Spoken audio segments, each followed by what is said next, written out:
Happy New Year po sa atin pong lahat. Bigyan pa po natin isang papuring palakpak ang atin pong Panginoon.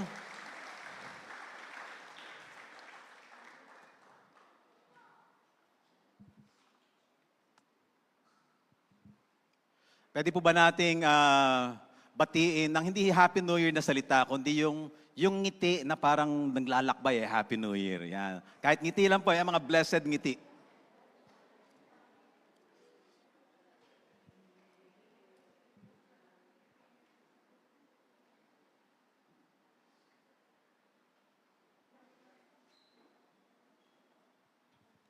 Pagsaluhan po natin ang paksang, ang pamagat po ay habang may hininga. I'm sure lahat po tayo rito may hininga kaya tayo dito ngayon. Meron po ba rito walang hininga ngayon? So lahat po tayo ay merong hininga kaya po tayo nandito dahil meron po tayong buhay. In life, lalo po kapag meron pong pagkapalit ng dahon, ng panahon, ng taon, lalo nagpapalit po yung pahina ng kalendaryo, mas nakakapag-focus ang iba po mga tao or nararamdaman ang ganito pong damdamin. Feeling natin, tayo po ay naka-stuck. Tayo po ay nakatrap sa atin pong sitwasyon. Ranasan po ba natin yon in one area or another ng ating life? Feeling natin naka-stuck tayo financially, nakatrap tayo sa ating marriage na parang wala ng romantic spark. Parang feeling natin tayo ay naka-stuck sa ating family situation, tayo po ay nakatrap sa ating relationship, sa ating ministry, sa ating health condition, sa ating pag-aaral, sa ating negosyo. We feel this at mas lalo po natin itong nafe-feel kapag merong pagpapalit po ng taon. Kung kailan yung panahon na tayo po ay gumagawa ng mga New Year's resolutions, anong ayaw na natin gumawa ng New Year's resolutions? Sino rito gumagawa pa ng New Year's resolutions? Palagi ko po, kakaunti na lang.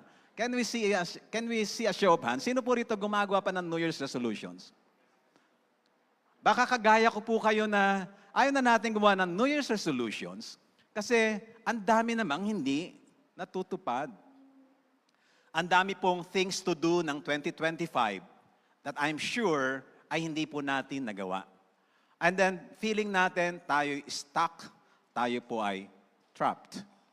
Pero salamat na lamang, meron po tayong good news from Jesus. John chapter 8 verse 36, sinabi ni Jesus, kung ang anak, meaning si Jesus, kung ang anak ang magpapalaya sa inyo, ano daw po? Sabay-sabay? Kayo nga'y magiging tunay na malaya. So yung ating situation of being trapped, being stuck, nang tayo po'y parang nakakulong, parang hindi tayo gumagalaw, hindi umuusad. Pag tiningnan po natin ang pangako ng Panginoong Hesus, pag sumunod po tayo sa mga aral ng Panginoong Hesus, pag pinanghawakan po natin ang kapangyarihan at tayo nagpagabay sa Kanya, meron pong pag-asa na tayo po'y makalaya sa ating pong trapped, sa ating stuck situation. Meron pong isang kasabihan na medyo gasgas na, pero napakahalaga po nitong kasabihang Pilipino. Habang may buhay, may pag-asa. Gasgas na pero alam niyo po, hindi po nawawala yung bisa ng diwa ng kasabihan na ito, na habang may buhay, may pag-asa. At pwede na po natin idugtong, habang may hininga, may magagawa. I'm sure you agree with me, na kahit bedridden ang isang tao, basta humihingi pa, may magagawa sa isang area ng kanyang life or dalawang areas ng life niya or tatlong areas ng life, merong magagawa, right? Na kahit siya ay halimbawa economically challenged, financially down, habang may hininga, may magagawa. Ano man ang sitwasyon natin, sabay, tayo may bata, tayo man ay matanda, basta habang may hininga, may magagawa. Filipos 4:13, ang lahat ng ito'y magagawa ko dahil sa lakas na kaloob sa akin ni Kristo. Si Pablo, alam na alam niya yung sitwasyon na parang susuko ka na, hindi ka na magpapatuloy, dahil naranasan niya, ang context po ng Filipos chapter 4, ipinapakita niya na naranasan niya na siya ay bugbugin, iniwanan na halos patay na pwede niyang sabihin, ayoko na, nararanasan ko lagi ito. Pero sabi niya, magagawa kong magpatuloy sa paghayo dahil kay Jesus na nagpapalakas sa akin. Naranasan niya na ma-shipwreck dahil siya sumasakay ng barko para tumawid dagat para abutin yung mga nasa Europa. Galing sa Israel, pupunta sa Europa. Alam naman natin, siya yung nag-minister sa Greece, nag-minister sa bahagi ng Turkey. Nagpunta siya doon, iba't ibang party rin ng Middle East. But specifically, diyan po sa may gawin ng Corinth, ng Philippi, itong pong Filipos, ng Thessalonica, Colossae, at iba pang mga lugar. Marami siyang puntahan. Even Cyprus, na malapit po sa Greece, ay napuntahan po ni Paul. Tumatawid siya. Naranasan niya lumubog yung barko. Ma-shipwreck. Pero sabi niya, hindi ako titigil sumakay ng barko, hindi ako matatakot, hindi ako magkaka-phobia, hindi ako magkaka-trauma sa pagsakay sa barko dahil wala namang ibang paraan para tumawid ng island, tumawid ng ibang bansa, kundi sa magitan ng barko, hindi ako titigil, magagawa kong malampasan yung trauma, yung takot, dahil sa lakas na kaloob sa akin ni Kristo. Naranasan niya yung magutom, yung walang makain, na pwede niyang isipin, bakit ako nagtsatsaga sa ganitong aking ginagawa? Nagugutom ako, samantala ako'y merong career, meron akong degree. Parang si Paul, ikatumbas po siya ng lawyer, kaya alam niya po yung law. Siyempre, pag alam mo yung law of Moses, ikaw ay expert sa law, di para kang lawyer. Kasi yung law sa atin ay iba sa kanila, so yung law na yon, expert siya doon. Pero bakit ako ganito? Kasi alang-alang kay Jesus. Hindi pa rin siya tumigil. Sabi niya, kahit naranasan kong magutom, may magagawa ako para sa susunod ay hindi na ito mangyari. At kung mangyari man uli, malalampasan din ito. Every time na meron nangyayaring shipwreck, taggutom, nabubugbog, sa lahat ng ito, sabi ni Paul, magagawa ko pa rin ang dapat kong gawin dahil sa lakas na kaloob ni Jesus. At tayo nararanasan din natin na para tayo minsan merong shipwreck, parang nawala yung ating mga properties, nawala yung ating yaman, naranasan natin yung magutom, yung tayo'y kapusin, naranasan na tayo'y bugbugin, ibig sabihin, rejection. Yan po yung utmost rejection. Iba yung parang inirapan ka lang, tinarayan ka, hindi ka kinibo, hindi ka sinagot sa iyong text, sa iyong chat. Ito po ay extreme rejection kasi meron ng pananakit. Hindi lang ni-reject yung kanyang message o yung kanyang chat, kundi binugbog pa siya. Nakakaranas din po tayo ng ganun. And whenever you experience that, pwede tayong humugot din ng inspirasyon kay Paul na magagawa ko pa rin magpatuloy dahil kay Jesus na nagpapalakas sa akin.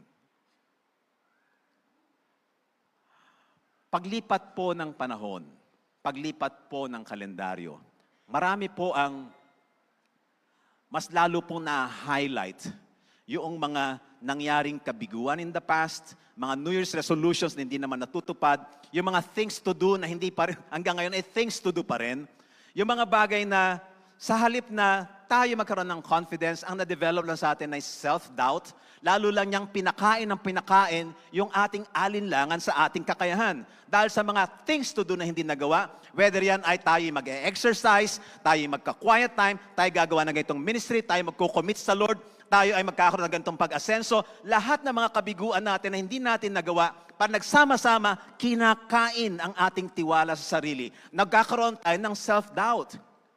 At ang nangyayari, tayo po'y na-stuck. Tayo po'y natatrap. Pero tandaan po natin, hindi pa po yan ang end of the world. Dahil hindi pa po tapos yung aklat ng iyong buhay.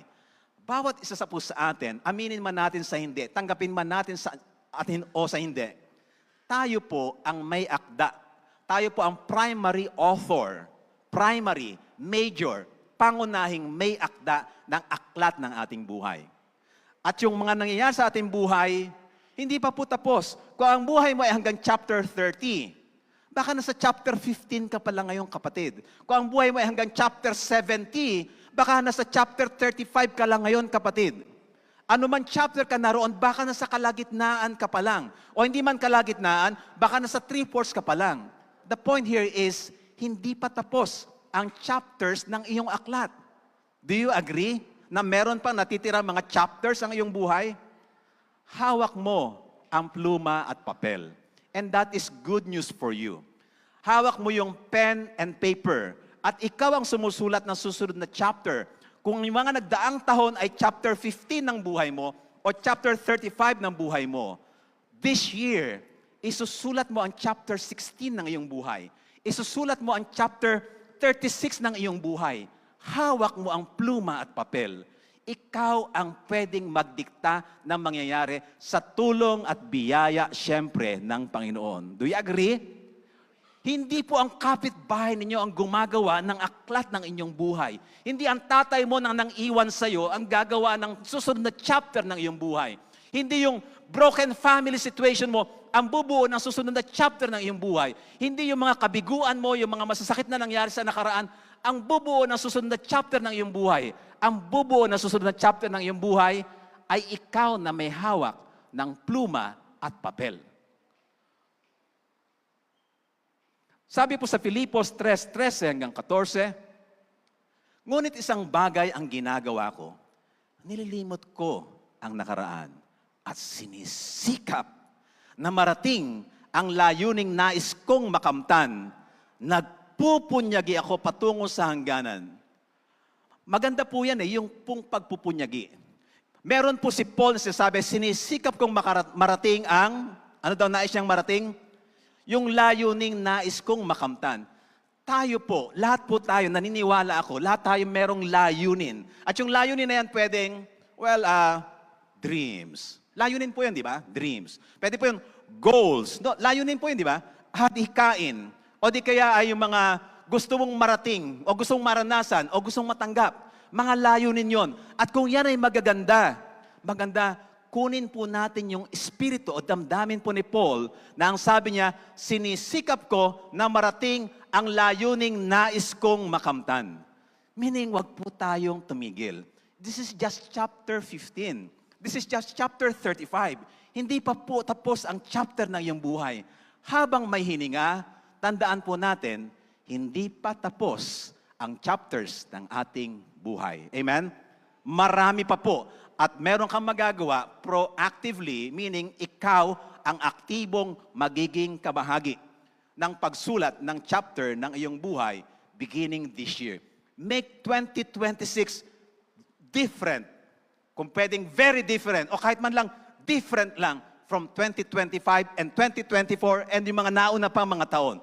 At pwede yon. Why? Sino po ang may hawak ng pluma at papel? Ako. Maganda masabi natin yon. Ako ang may hawak ng pluma at papel. Nagpupunyagi ako. Alam niyo yung pagpupunyagi, ano yun eh? Espiritu ng talagang, kumbaga sa English, grit, no? Grit. Yung meron kang grit, may determination na gagawin mo kahit ano pa ang nangyari. Pero ang susi po ay yung ginagawa ni Paul. Ano daw po isang bagay na ginagawa niya? Napansin niyo po ba? Ano yung isang bagay na ginagawa niya?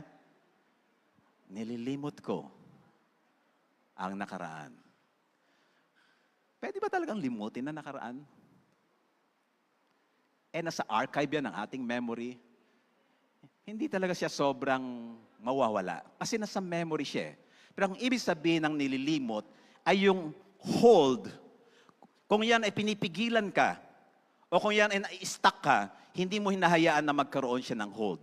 Kumbaga sa clutch ng sasakyan, i-release mo siya para makaandar. So nawawala yung kadena, nawawala yung gapos. Ganong uri ng paglimot. Oops, yun nangyari sa akin ng 2025, 2024, and mga nauna, hindi ko nahayaan na kontrolin ako para makausad ako para sa 2026 and beyond. Para makamit ko yung layunin na aking hinahangad. Ayun, mga bata po tayo, di ba?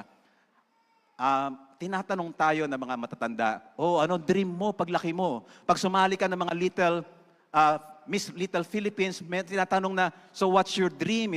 What do you want to become in the future? At meron halos lahat ng mga bata na ganyan. At tayo excited na magiging doktor, magiging nurse, magiging negosyante, magiging sundalo, magiging pulis, magiging kung ano paman, at magkaroon ng ganitong magandang pamilya. Kung wala pong masama sa atin pong pangarap, magandang tingnan natin kung dapat tayong magpunyagi para patuloy nating abutin. Kagaya po na spirit ni Paul, no? Nagpupunyag with grit, with passion, naaabutin po yung lugar na. Hindi madali, yes, hindi po madali. Pero ang sasabi ni Paul, hindi ko tinatanggal ang aking tingin para sa hinaharap. At dapat nga po ipagpasalamat natin yung mga pagpupunyagi na yan, na ginawa naman po natin. Maraming tao kapag dumating yung pagkapalit ng taon, So titingnan nila yung natin, tinitingnan natin yung hindi natin nagawa. Ako a lot of times, pag tinitingnan ko yung, ano ba ito, bigo na naman ako dito. Nag-fail na naman ako sa area na ito. Nakakailang beses ko nang ginagawa ito. Anong nangyayari? Parang nawawalan ako ng gana para magpatuloy dun sa araw na ito. Parang wala akong energy para halapin yung mga responsibilities, yung mga opportunities. Kasi nakaka-down talaga yung kapag iniisip mo yung kung saan ka nabigo. Things to do na hindi nagawa, resolution na hindi nagawa, mga goals na ginawa, yung pinramis mo sa sarili mo, nagagawin mo na hindi mo nagawa, nakaka-down.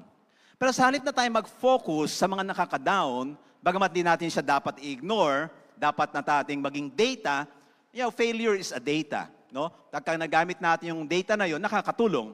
Dapat tayo mag-focus sa mga nagagawa natin. Minsan, ito ang nagawa natin. Dahil na sa isang sitwasyon tayo na madilim ang gabi, mapait ang gabi, pwede mong sabihin sa iyong sarili, haharap ka sa salamin at sasabihin mo, Tony, salamat. Salamat dahil nagpakatibay ka na itawid ang pait ng gabi, nalampasan ang dilim ng gabi, para humarap ka sa umaga, para makapagsaing ka, para magpadede ka. Ay, hindi pala ako nagpapadede, ano? para magsaing ka. Gawin na lang natin babae yung Tony. May Tony naman babae, di ba? Para magpadede ka sa iyong anak, para maghanda ka ng pagkain, nilampasan mo yung dilim at pait ng gabi, para magpakita ka sa umaga, para harapin yung mga naghihintay sa iyo. Kung nagawa mo yung kapatid, isama mo yun sa iyong ipinagpapasalamat. Kasi hindi po madali yung pinagdadaanan natin na ganyan. Yung ikaw ay titingin sa Facebook at makikita mo yung mga narating ng iyong mga kaklase noon, narating ng iyong pinsan kamag-anak, at yung mga nararating. Hindi lang yung accomplishment, kundi pati yung mga places that they travel to. Na naranasan mo yung inggit, kaunti siguro, o kaya malaking inggit.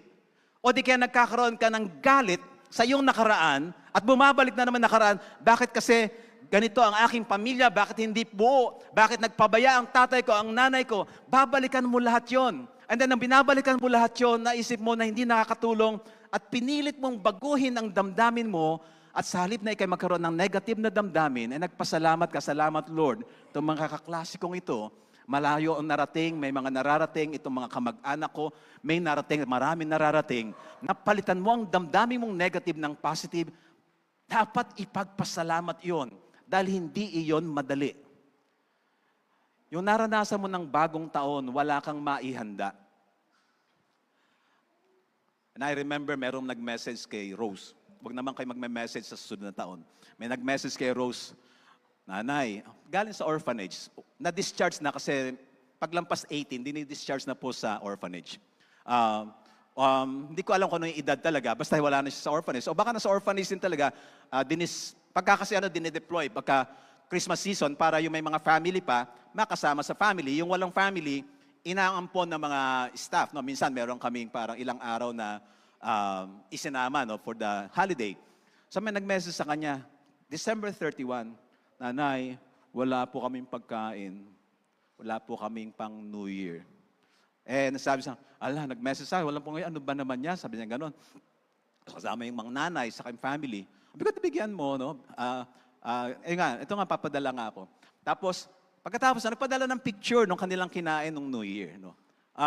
Yung meron kang isang anak na dumidiskarte para magkaroon kayo ng iahanda sa New Year, dapat ipagpasalamat yun.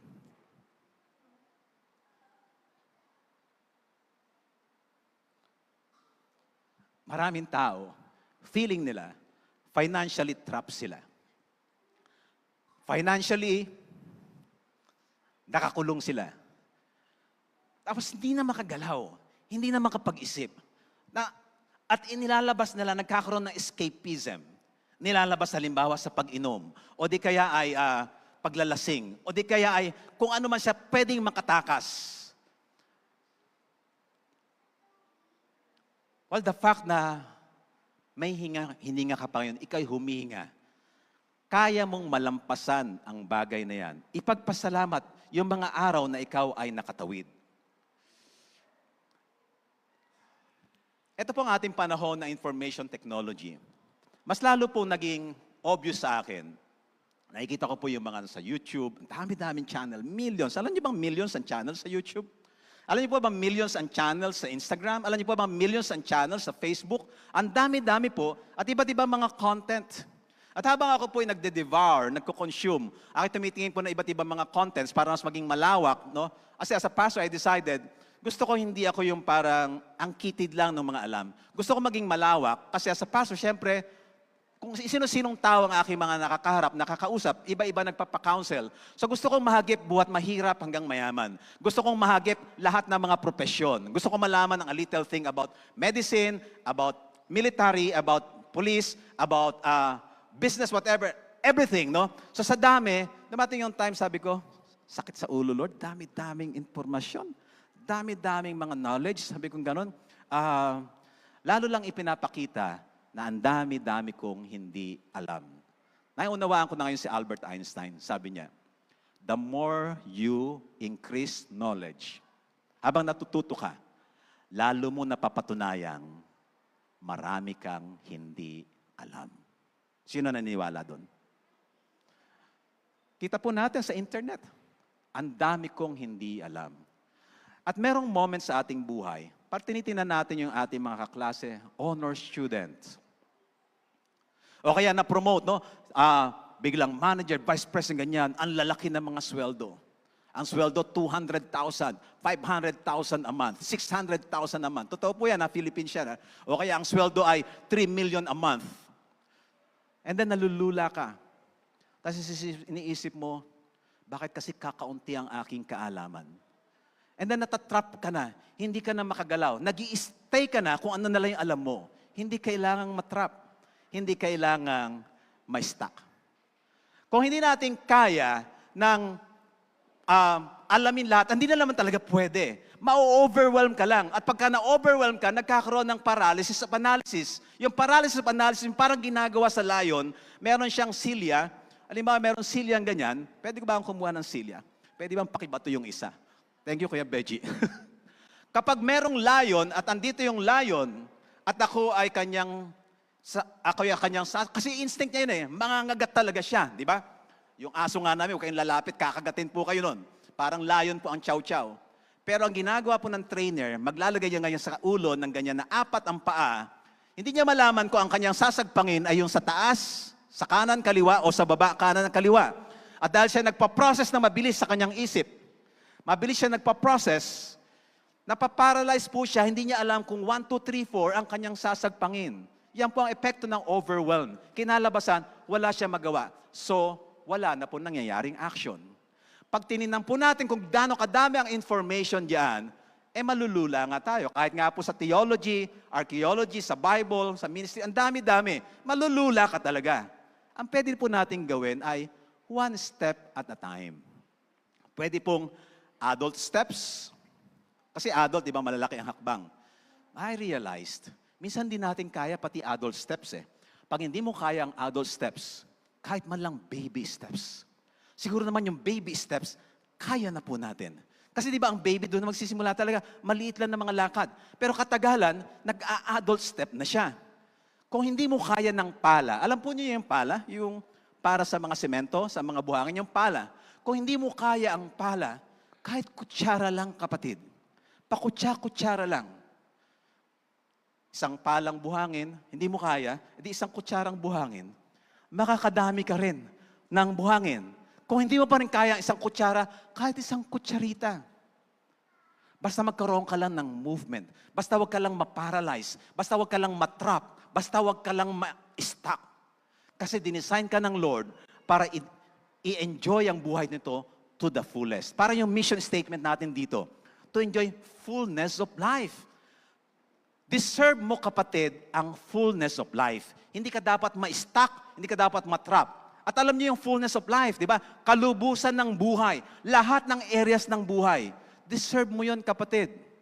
Deserve ko yon, deserve mo yon. Hindi dahil ikaw at ako ang pinakamahusay o pinakamatino sa mundong ito. No. Dahil pinakanagmamahal sa iyo ang Diyos. Kaya deserve mo yung buhay na full. The fullness of life. Kaya lang, there are times, hindi mo talaga matututunan lahat yan. Isang kutsara lang muna kung hindi mo kaya isang pala. Baby steps kung hindi mo kaya ang adult steps. Pero tatlo po yan eh. Tatlo po yung pagsulong po natin. Pwedeng baby steps, maliliit lang po yun. Pwedeng adult steps, malalaki po yun. Kaya natin yun eh. Tayo talaga yun. Tayo talaga, basically yung Diyos, tinitingnan na lang po tayo halos nun eh, no? Kung may galaw man siya, kaunti na lang. Kasi binigyan niya tayo ng skill para mag-baby step, binigyan tayo ng skill para mag-adult steps. Pero may pangatlo pa pong step, quantum leap. Narinig niyo na po siguro yun. Quantum, meaning quantum, extraordinary. Ganun na lang po, para simple lang. Pag sinabing quantum, kakaiba. Parang out of this world. Extraordinary. Leap, alam niyo yung leap, di ba? Yung talon. Yung quantum leap na dapat 25 years mo mararating, pero narating mo lang ng 3 years. Quantum leap ang tawag doon. Yung biglang yumaman ka, yung biglang gumaling ka, dapat imposible kang gumaling. At ang dami-dami na po niyan, no? Yung biglang nagbago yung situation ng family ninyo na napakagulo. Quantum leap. Pero habang wala pang quantum leap, kasi hindi naman po kagad nangyayari at hindi yung madalas, pero meron, ang kaya natin that makes sense ay yung mga adult steps o di kaya baby steps. Dapat ready po tayo sa tatlo na yan.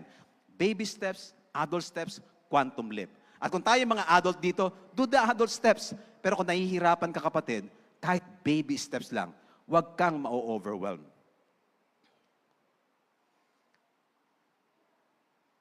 Minsan, o-overwhelm ka, hahandaan ka halimbawa ng chop suey, hahandaan ka halimbawa ng pakbet. Eh hindi ka kumakain talaga ng gulay, puro karne. Ipagpasalamat mo na ako na tikman mo yung isang hiwa ng ampalaya. And that's enough, baby step. Kung ayaw mo ng isang hiwa ng ampalaya, edi isang hibla ng ampalaya. Para masabi mo, at least kumain ako ng gulay. Because you know na kailangan maging healthy yung katawan. Pero nahihirapan ka, na-overwhelm ka, di kahit merong kaunti. Dapat ipagpasalamat. Baby steps. Kahit isang kutsara lang. Remember, habang may hininga, meron po tayong magagawa. At habang may buhay, merong pag-asa. Sa amin po, bihira lang po nakating sa bahay. Yung amin pong bubong na sa garahe, parang part ng garahe na cover niya. Sa gilid ng garahe, may konting lupa. No? Mga ganyan lang po siguro. Wala pang 1 foot. Tapos mahaba yung stretch na yon. Then sa harap, meron kaming mini garden. Kaya lang problema po, yung sikat ng araw ay alanganin po. So, nabablock po ng bubong, yun pong lupa. And lalo po dito. So yung araw po, kapag kalang pa medyo patanghali na, pahapon, tinatamaan po yung lupa. So marami po kaming tinatanim doon. Ornamental plants, madali lang buhayin. Gusto ko malunggay. So tanim ako malunggay, nanghingi ako dati rito, tinanim, didiligan ko, inaalagaan ko. Katagalan, namatay, parang sumuibo lang, namatay. Nakailang beses po ako doon na magtanim ng malunggay, namamatay. Finally, meron pong nabuhay. Kumuha ako ng medyo mas mataba-taba, binigyan na ako ng may ugat na yata, no, para mabuhay na. Itinanim ko doon, so tumubo siya.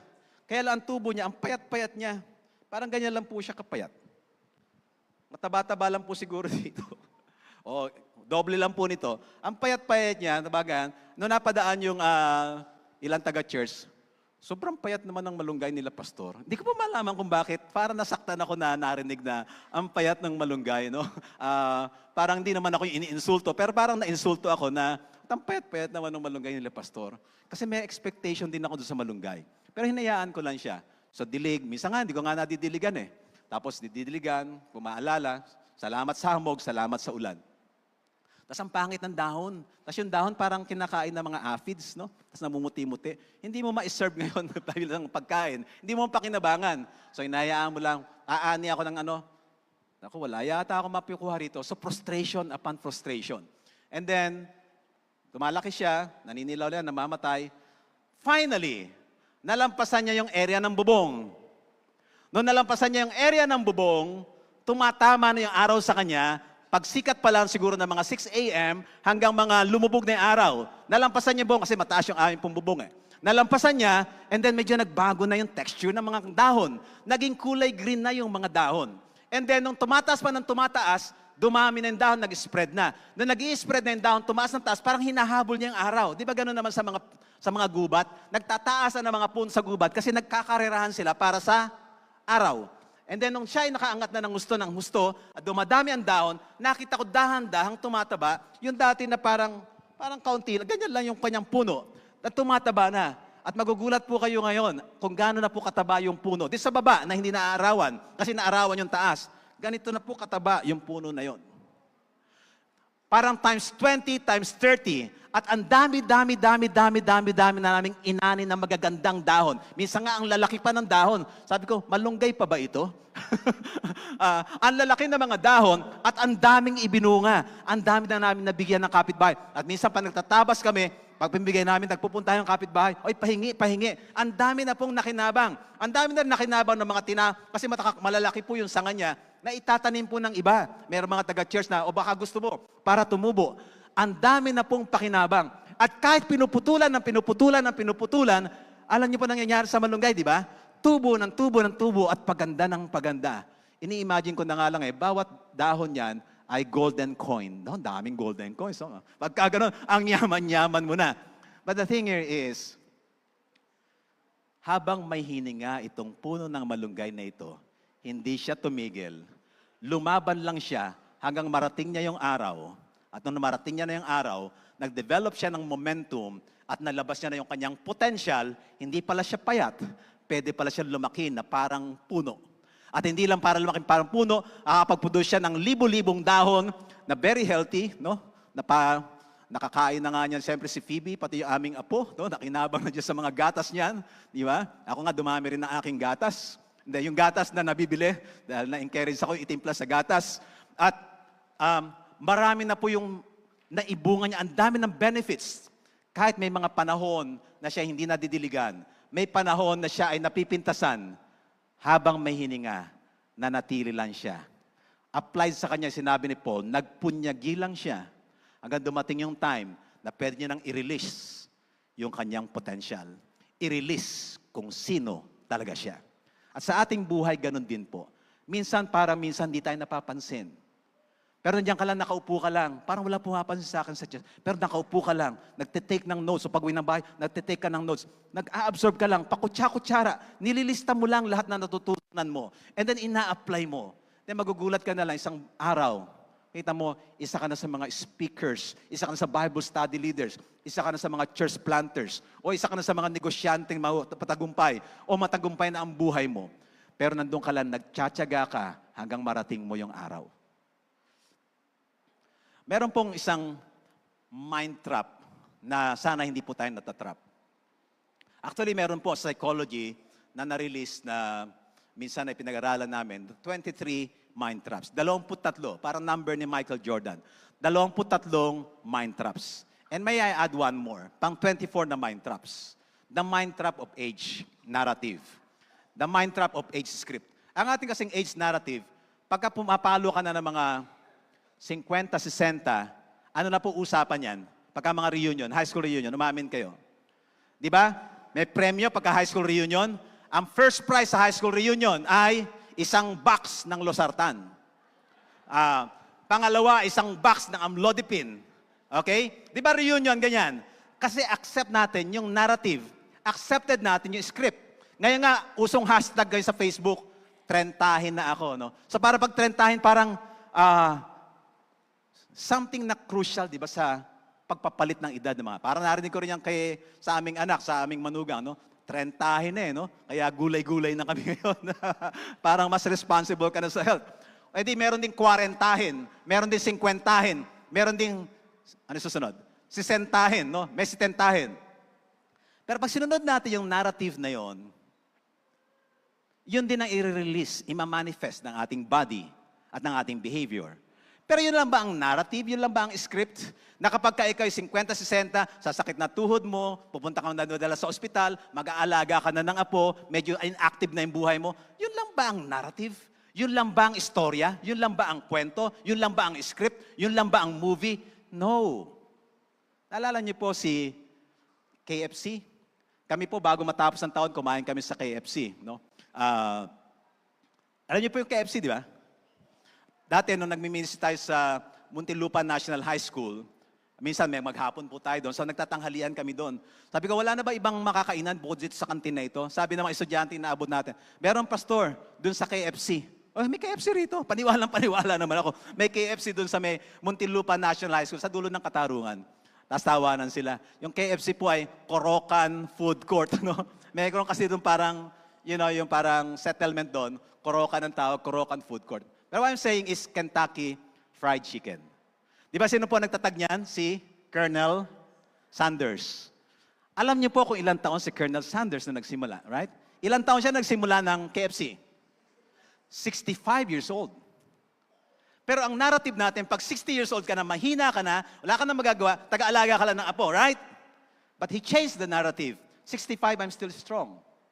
May magagawa pa ako. Hindi ko gusto yung gera na ginawa nila Caleb. Pero ang ganda na sinabi ni Caleb, sabi niya, I'm 86 years old. I can still fight. I can still conquer. That's the word. Kaya ko pa rin sumakop. Although, hindi ko po gusto nga yung ginawang gera na yon, pero yung attitude, yung spirit, I can still conquer.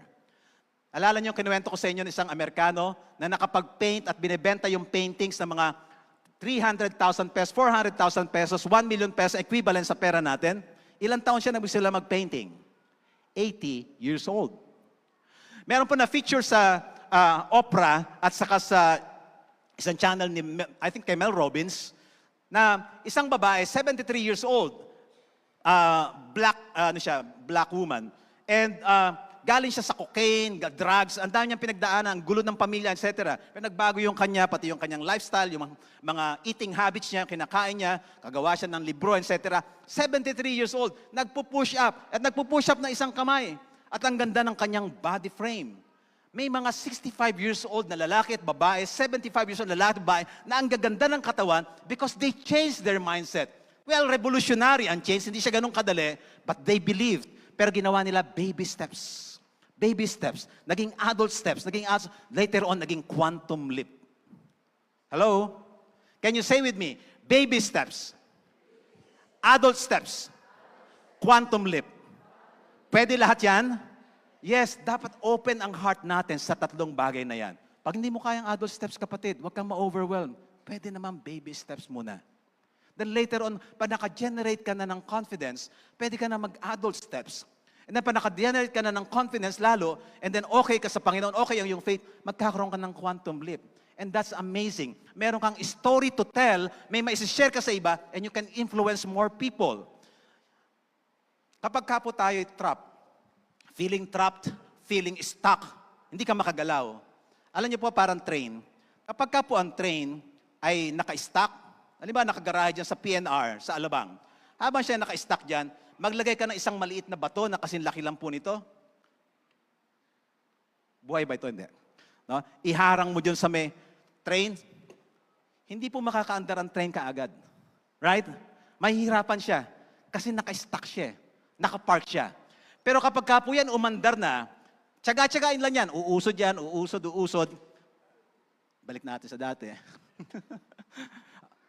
Pag umaandar na po yan, na parang Shinkansen, na ang bilis po ng kanyang speed, harangan mo man siya ng ganyang pader, pipigilan ba siya ng pader o mawawasak niya yung pader? Mawawasak niya yung pader. And that happens sa ating pong life.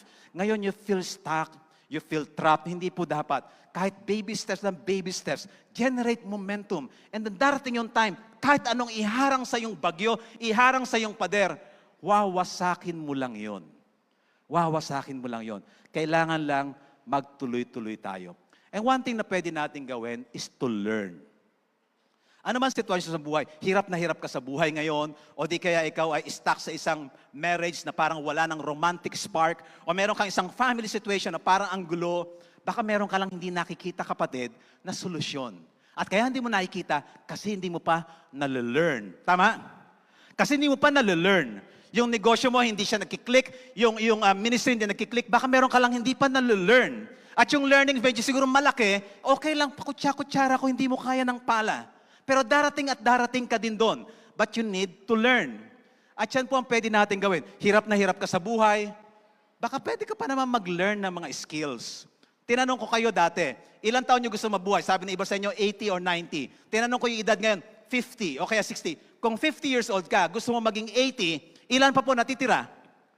30 years. Tingnan nyo pong mabuti mga kapatid.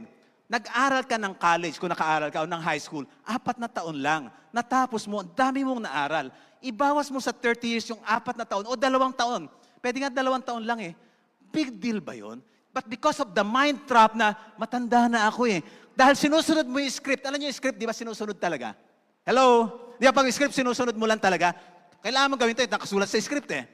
Pero kung iibahin mo yung script, teka, hindi porket ako'y 50 or 60 or 70, downhill na ako. Wait, pwede pa ako kasi gusto ko mabuhay ng 80, 90, 100. 2 years lang. Chicken yan. Aral ako ng AI.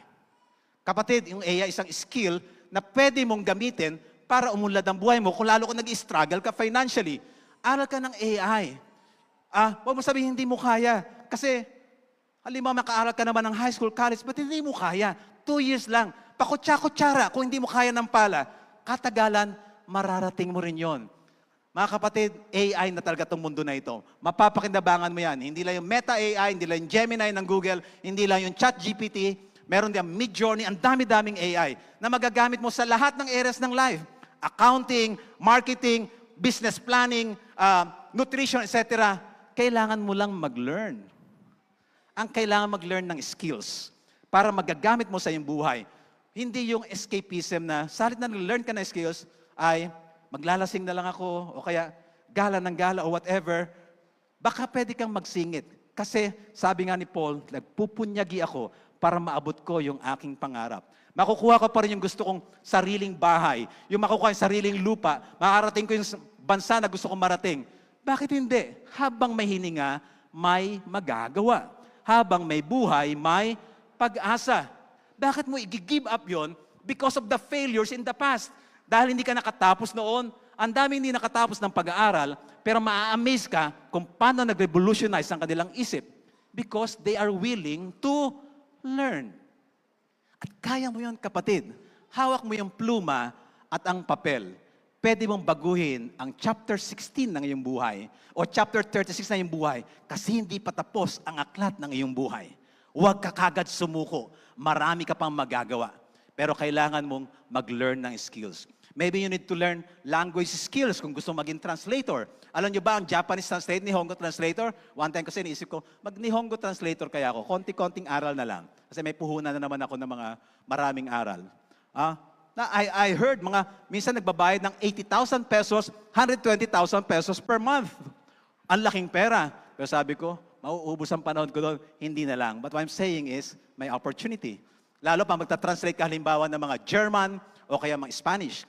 Just giving ideas, na maraming ideas out there. O di kaya ay matuto kang mag-vlog. No? Ang dami ngayon, mangingisda, nagva-vlog. Di ba, kumikita. Meron mga nakakausap ng mga vlogger na kumikita. No? Nagulat nga ako, no? Hindi sa pagmamayabang. Ako, na-shock din mismo. Sabi ni Phoebe, Dad, alam mo ba si Kurt, 1 million ang views ng isang kinanta niya sa school? 1 million ang views? Totoo pala yun. Pwede kang ganon. Seka, tatalo ako ni Kurt 1 million views, no? Bakanta-kanta lang ng ganon. Makakanta nga din ako. Baka mamaya 1 view lang. Ang daming pwedeng mangyari. And then, binalikan ko yung aking, uusap kasi kami ng mga possibilities. Kasi New Year, dahil yung pinag-uusapan, sabi ni Phoebe, saka ni Jay, ni Rose, tingnan mo, Dad, kailangan mo magkaroon ng vlog ka, kailangan meron kang itong post sa TikTok, etc. Ang dami ko na nga ginawa eh. Tapos parang out of the blue, sabi nila, minsan ganun meron lang trigger. Nakakalimutan ko, meron akong post sa YouTube noong pandemic. Meron akong 4 na ginawa ko sa Filmora, ang dami kong inaral, Filmora, yung mga etc. Sana na talagang para akong nag-aral ng 6 months sa IT, no? So nandun pala yung sa YouTube. So iba, 200 views. Kaunti lang. 175 views. Kasi medyo mahaba eh. Pero meron akong ginawang short, YouTube short. Nagulat ako, 39,000 views na. And the last time na nakita ko 200 views, aba, may pag-asa pala yung mga gitong tipo. At nung tinitingnan, sabi ng mga aking mga anak, Dad, kaya mo pala mag-vlog? Tapos meron ka pang, please hit like button and subscribe button. Meron sa dulong ganun eh. See, kaya ko rin pala yun. kaya nyo rin. Kaya nating gawin. And actually, I'm preparing also for that kasi nandun na naman. Ang point ko mga kapatid, ang dami-dami pwede nating paggamitan ng ating oras. So that, mararating mo yung layunin mo. Kung hindi mo kaya ng adult steps, na-overwhelm ka, do the baby steps. Huwag mo sabihin, 65 na ako. Oops! Baka tapikin ka ni Colonel Sanders. 65 ako nang tinayo ko ang KFC. Oops, 80 years old na ako eh. Baka tapikin ka nung Amerikano nag-paint. 80 nga ako na nakapag-paint ako ng mamahaling paintings eh.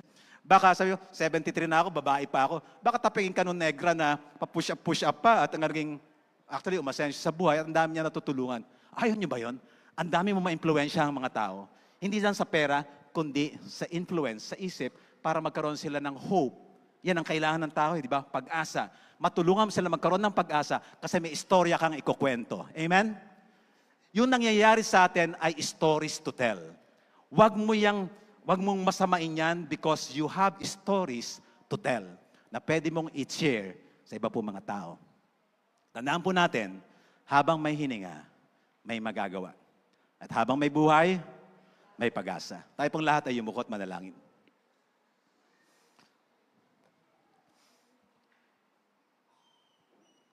Magandang panahon ito upang magkaroon ng isang malalim, mataimtim, marubdob, committed na panalangin sa Panginoon. Kung meron kang nararamdaman, hayaan mo yan. Let it flow from your heart patungo sa ating Diyos. Kung saan ka kinausap ng Panginoon ngayon, dugtungan mo na yan, kapatid. Just flow. Flow with the Holy Spirit. Then makipag-usap ka sa Panginoon.